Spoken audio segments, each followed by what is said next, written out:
South Africa is engulfed in what is being termed as the worst civil unrest since the end of apartheid 27 years ago. The riots have made international headlines, drawing concerns. In this report, we bring you the news, narratives and debates surrounding the violence intensifying in South Africa. First, the news. The imprisonment of former South African President Jacob Zuma has been the trigger for the riots.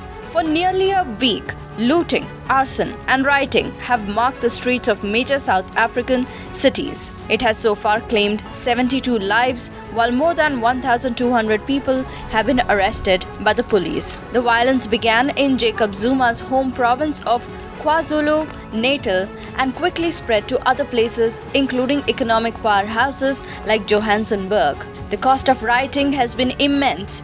According to the Premier of KwaZulu-Natal, damages worth over R1 billion South African rands have been sustained, which amounts to approximately 5 billion rupees. However, economists say the cost would double as businesses are forced to shut down due to losses.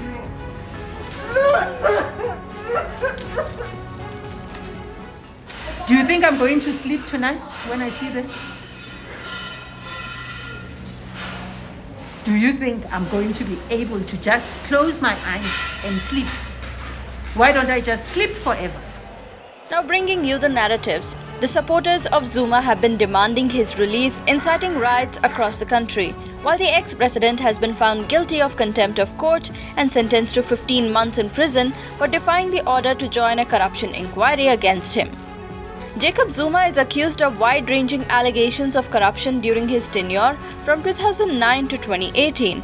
Testimonies from former cabinet ministers, government officials, and executives of state-owned enterprises have strengthened the case against him. But even though he has been implicated in corruption charges, the former president apparently enjoys massive public support in South Africa. His supporters believe that Zuma is a victim of a political witch hunt by his successor and current South African President Cyril Ramaphosa. His image as an apartheid fighter and representative of South Africa's major tribe, the Zulu, has been a rallying point for support. Further, Zuma's comparison of the judges who handed his imprisonment sentence to the white minority apartheid rulers has only helped convince his supporters that he is a victim. Zuma's spokesperson for Charitable Foundation and his daughter Duduzile have also been accused of instigating the riots with their insightful social media posts. Other than Zuma being the trigger, the violence has been exacerbated by the current economic situation and the history of inequality in South Africa. According to statistics agency data, half of the country's 35 million adults live below the poverty line, plagued with unemployment and hunger. Now the big debate is how South Africa will bring the violence under control. South African President Cyril Ramaphosa has called for peace and also sent in the military to handle the crisis. But what happens if the current civil unrest is not brought under control? The magnitude and the reasons behind the violence is significant, given that it is being termed the worst since the apartheid. There is a possibility that the tribal divisions within South Africa are further deepened, with Zuma stoking Zulu nationalism sentiments.